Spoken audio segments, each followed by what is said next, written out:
Live from downtown Detroit, home of WDIV and Click on Detroit, Local 4 News at 5 starts now. President Biden unveils a plan to end the pandemic, and it starts immediately. We'll move heaven and earth to get more people vaccinated. How he plans to meet his goal of vaccinating 100 million people in his first 100 days of office. A big step forward in getting money to people in Flint that desperately need it. I'll tell you what happened in a courtroom today and how it could change lives. It's coming up in my Help Me Hank report. All right, Hank, but we're going to begin with a Metro Detroit man accused of attacking a police officer during the riot at the United States Capitol. Topping our news at 5, the Wixom man is accused of using a hockey stick to go after officers and gain access to the building. Investigators identified Michael Foy through videos and pictures like these. Local 4 defender Sean Lay has been digging into Foy's background, and Sean, he was in the military.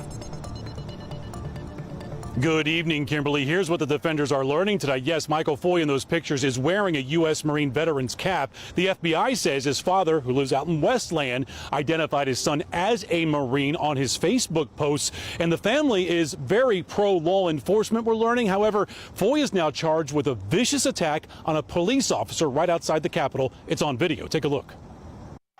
In this viral video taken during the Capitol chaos January 6th, there are 16 excruciating seconds of a man viciously beating a D.C. Metro police officer who was defenseless and on the ground. The FBI collecting photos from that day, searching for the identity of the man they called the hockey stick guy. Tips flowed in, and this morning the FBI moved in on this rented condo on Wixom Road in Wixom. The Local 4 defenders obtaining this photo of the agents gathering outside. Inside, they found Michael Joseph Foy. Foy was charged with attacking the officer and entering the Capitol. This man watched the Wixom raid go down. I heard a bunch of people talking, and it was the FBI out here everywhere. We showed him the video of the officer being beaten with that hockey stick.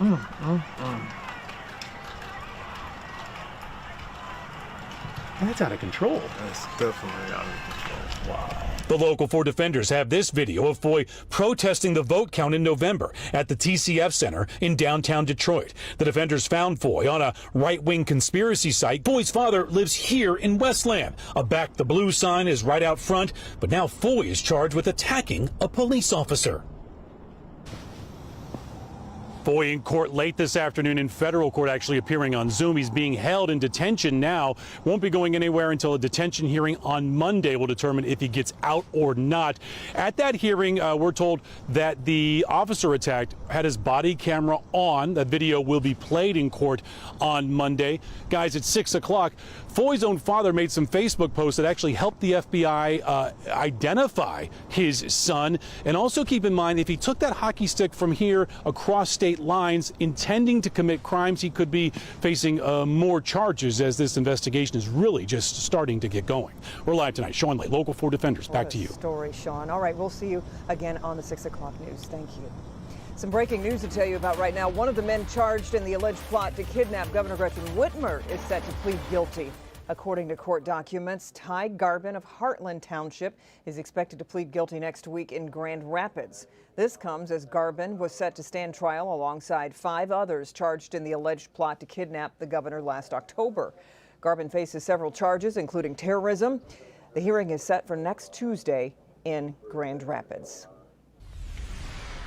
Now to the state's new coronavirus numbers as Michigan tops more than 14,000 deaths overall from the virus. Over the past 24 hours, 2,165 new cases reported and another 148 lives lost.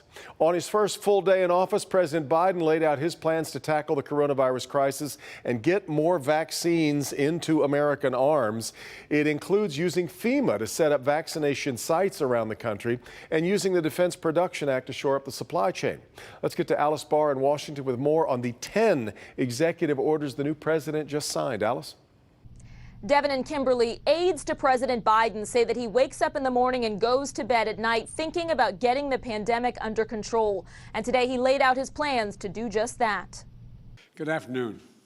In his first full day on the job, President Biden following through on a central promise of his campaign, laying out a detailed pandemic battle plan. will move heaven and earth to get more people vaccinated for free and create more places for them to get vaccinated. The president signing 10 executive orders to dramatically ramp up vaccinations, expand testing, safely reopen schools and businesses, and mandate mask wearing in airports, planes, and trains. The Biden team saying it has to start from scratch on a vaccine distribution plan because the Trump administration didn't lay the groundwork. The new president vowing to use the Defense Production Act to help reach the goal of 100 million vaccinations in his first 100 days. We're in a national emergency, and it's time we treat it like one.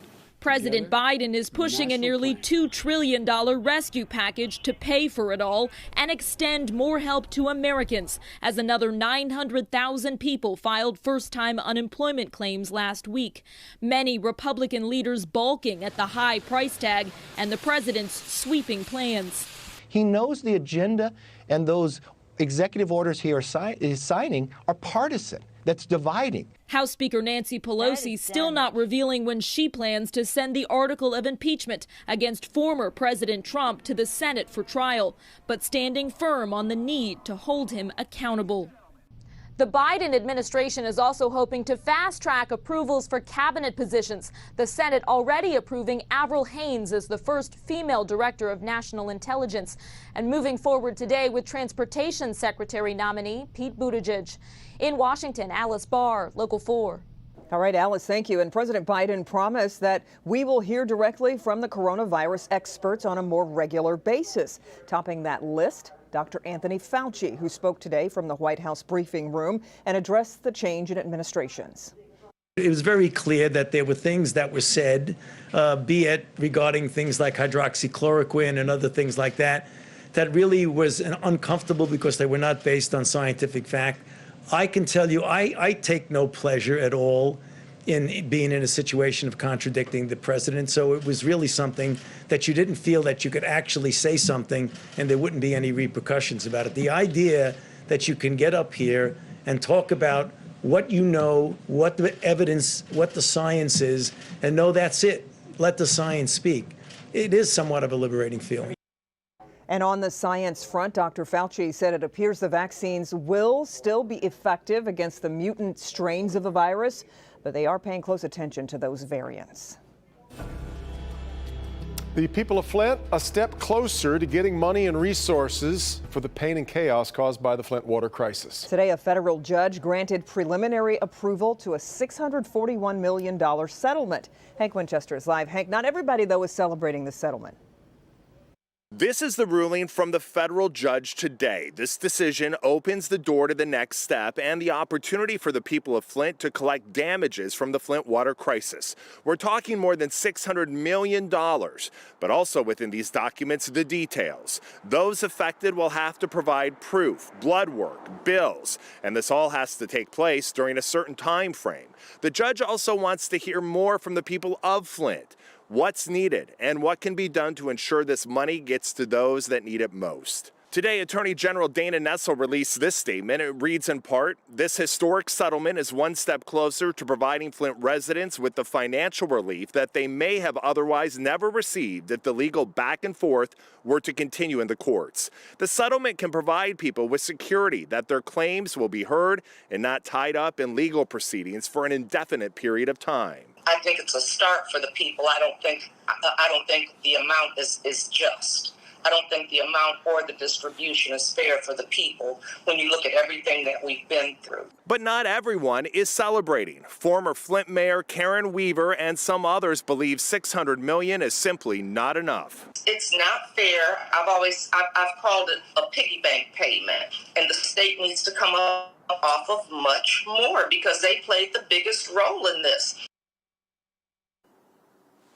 But there are many others who say this is a huge step in the right direction, and if that money is used properly, it could greatly benefit the people of Flint. Legally, this is not over just yet. There are a few hurdles that still have to be jumped over, but it looks like right now that things are moving in the right direction regarding passing the settlement forward. We're live here tonight. Hank Winchester. Help me, Hank. Yeah, okay, Hank, thank you. Former Detroit Mayor Kwame Kilpatrick is out of prison and remains with family in Georgia. His 28-year prison sentence commuted late Tuesday by then-President Trump. Kilpatrick, of course, spent 7 years behind bars, but convicted in 2013 of racketeering, conspiracy, fraud, extortion, and tax crimes.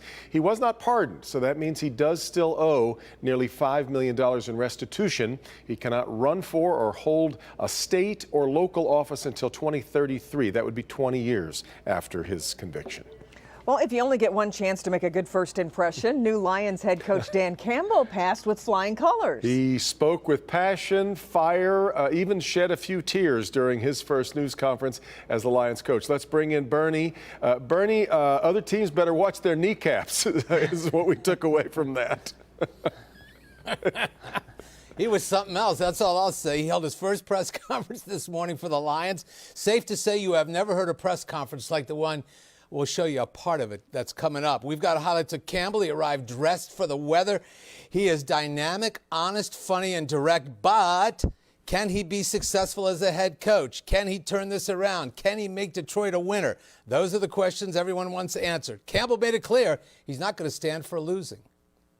We're going to learn that any loss that we take, we're going to make sure we feel the full pain of it and not go numb to it and learn from it and not to want to taste it again.